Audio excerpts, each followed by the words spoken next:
April 8, 1943. 27,000 feet above occupied France. Through the crystal-clear canopy of his Focke-Wulf 190, the oxygen mask couldn't hide the smirk of Oberleutnant Ralph Hermeken, a veteran Luftwaffe ace. Below him, the ungainly silhouettes of American fighters were making their combat debut, struggling for altitude. To pilots accustomed to sleek Spitfires, these new machines were almost comical. Barrel-shaped fuselages, with wings that seemed too small for their massive bodies. "The Americans have sent us flying milk bottles," Hermeken transmitted to his wingman, unable to suppress his laughter. What he didn't know, what none of the German pilots circling like wolves could have imagined, was that they were witnessing the arrival of the very weapon that would systematically destroy the Luftwaffe's fighter arm.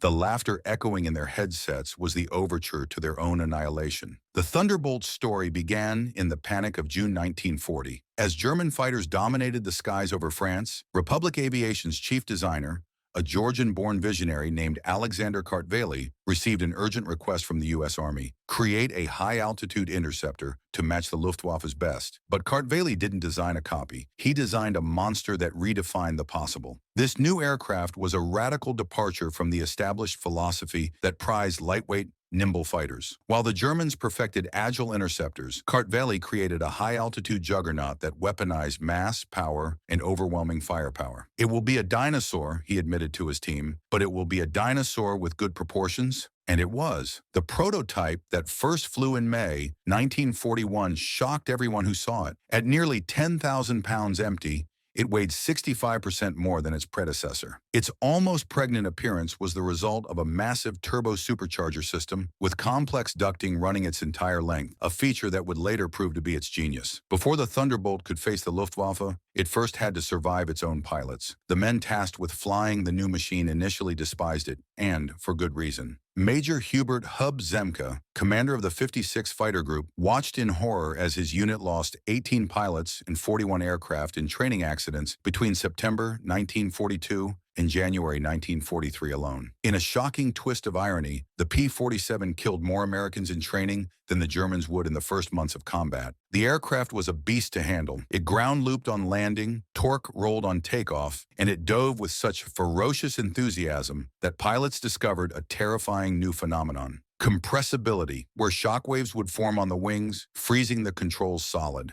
Test pilots approaching it for the first time would invariably ask the same question: this thing actually flies? For many young trainees, the answer was a fatal one. The machine designed to be America's champion was proving to be a killer in the classroom. When the P-47 finally entered combat in April and May of 1943, it seemed to confirm every German prejudice. The heavy fighters were completely outclassed. They couldn't turn with the agile Focke-Wulf 190s, couldn't climb with the Messerschmitt 109s, and couldn't match their nimble handling at medium altitudes. Luftwaffe pilots quickly developed tactics to exploit these weaknesses, forcing the Thunderbolts into turning fights where they were helpless. Joseph "Pips" Priller, a famed German ace, reported back to headquarters that the new American fighter was meat for the slaughter. "It flies like a truck, turns like a freight train, and climbs like a pregnant cow," he scoffed. The grim statistics backed him up. In their first month, American fighter groups lost 14 Thunderbolts for only 3 confirmed German kills. The failure was so apparent that even the Allies joined in the mockery. British pilots joked that the best evasive maneuver in a P-47 was to unstrap from the seat and simply run around the roomy cockpit. But something strange was happening in those early encounters that German intelligence failed to notice. The P-47s that were shot down had absorbed incredible punishment before falling, damage that would have disintegrated a Messerschmitt or Spitfire. The event that would transform German perception occurred on June 26, 1943, involving 2nd Lieutenant Robert S. Johnson of the 61st Fighter Squadron. Caught in a perfect German ambush, Johnson's Thunderbolt was savaged by the crossfire of multiple attackers.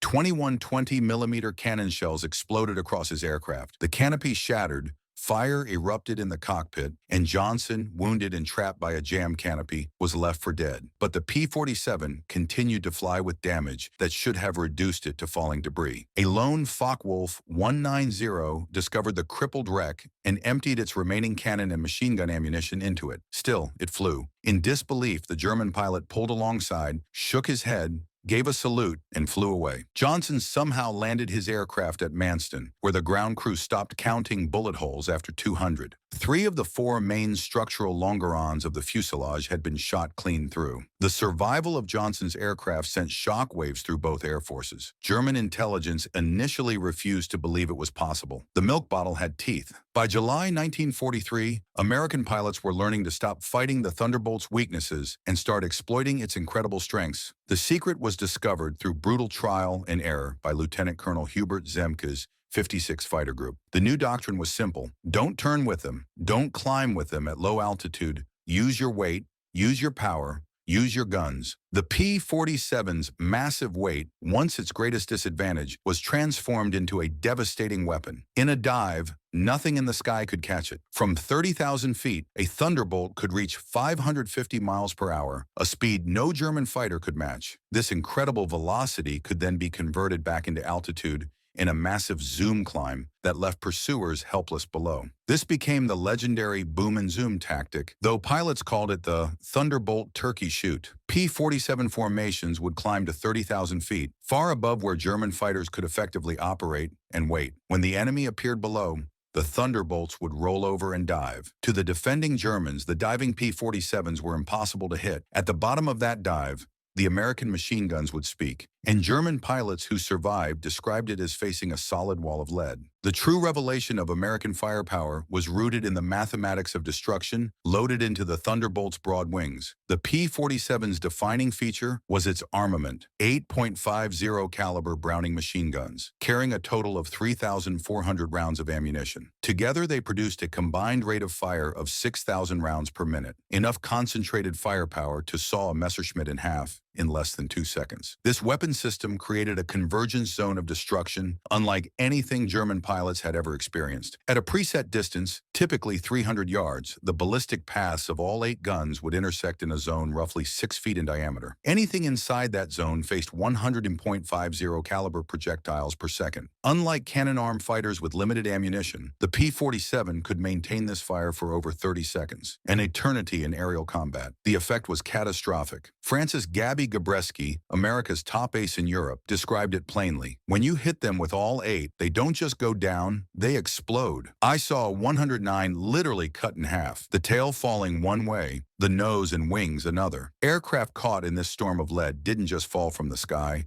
they simply disintegrated. By the fall of 1943, the Luftwaffe was discovering another horrifying reality. The P-47's performance actually improved with altitude, while their own fighters suffered. The Thunderbolt's revolutionary turbo supercharger, fed by exhaust gases, delivered sea-level engine performance in the thin air of the stratosphere. German fighters, with their conventional superchargers, saw their power degrade significantly above 25,000 feet. This technical supremacy was proven fatally on October 8, 1943. Hans Philipp, a legendary German ace with 206 victories, found his Focke-Wulf 190 sluggish and unresponsive at 28,000 feet, its engine gasping for air. As P-47s of the 56 Fighter Group dove on his formation from 32,000 feet, the elite German pilots were sitting ducks. Robert Johnson's combat report was chillingly clinical. Observed strikes along entire fuselage. Enemy aircraft exploded. No parachute observed. The death of one of their most celebrated heroes sent a shockwave through the Luftwaffe. If an ace like Philipp couldn't survive against the Thunderbolts in their own element, what chance did an average pilot have? In January 1944, a new variant of the P-47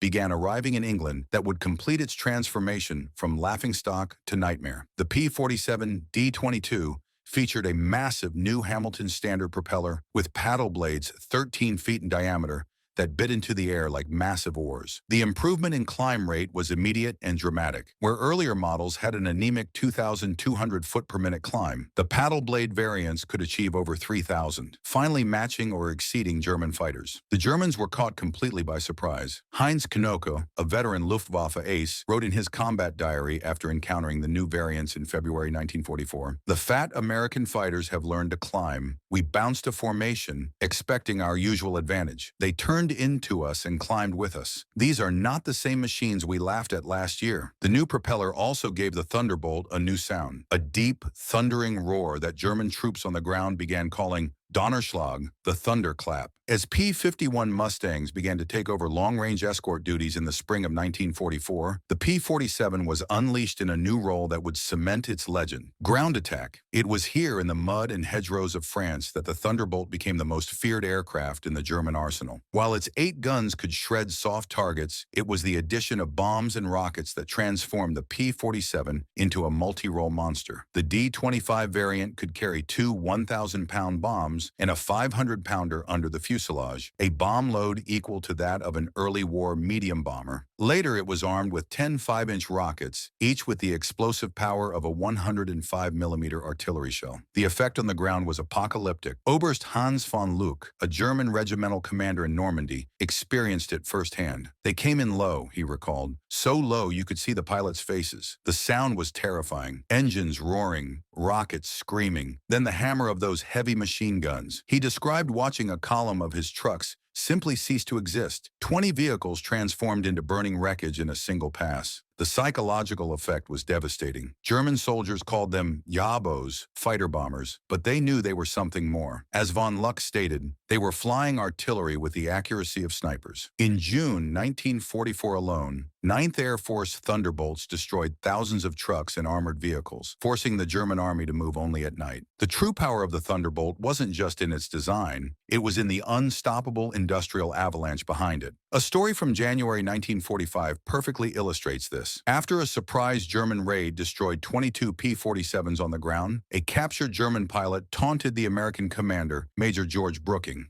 Brooking simply pointed to the flight line where crews were already clearing wreckage and replied, "By tomorrow we'll have 40 new ones. How long will it take you to replace your pilots?" He wasn't exaggerating. Republic Aviation produced 15,683 P-47s, more than any other American fighter. At its peak, the Farmingdale factory completed 1 Thunderbolt every hour around the clock. This industrial might extended to everything. Ammunition plants produced tens of millions of .50 caliber rounds monthly to feed the guns. Even more impressive was the production of pilots. By 1944, the United States was graduating 30,000 pilots annually, more than Germany trained in the entire war. An American pilot arrived in Europe with a minimum of 400 hours of flight training. By the end of the war, his German opponent often had less than 100. The P-47 wasn't just an aircraft. It was the sharpened tip of a spear forged by a nation that could outproduce, outsupply, and outtrain its enemies on a scale the world had never seen. In the end, the most fitting eulogy for the Luftwaffe's fighter arm came from the very men who had once laughed at its destroyer. Josef Priller, the same ace who had mocked the P-47 as a pregnant cow, gave a statement in 1945 that was deemed too demoralizing for publication. "The Thunderbolt is the best fighter bomber ever built," he admitted. "We laughed at them in 1943. We're not laughing now. When you hear those guns, you know death has come calling." Decades later, General Adolf Galland, the former head of the entire Luftwaffe fighter arm, was even more direct. "We made a terrible mistake in 1943. We saw this big, heavy fighter and laughed. We were the ones who didn't understand." He conceded that the Americans had built a fighter designed around production, firepower, and survivability, a machine built to win a war of attrition. His final verdict was absolute. "That's when I knew we never had a chance."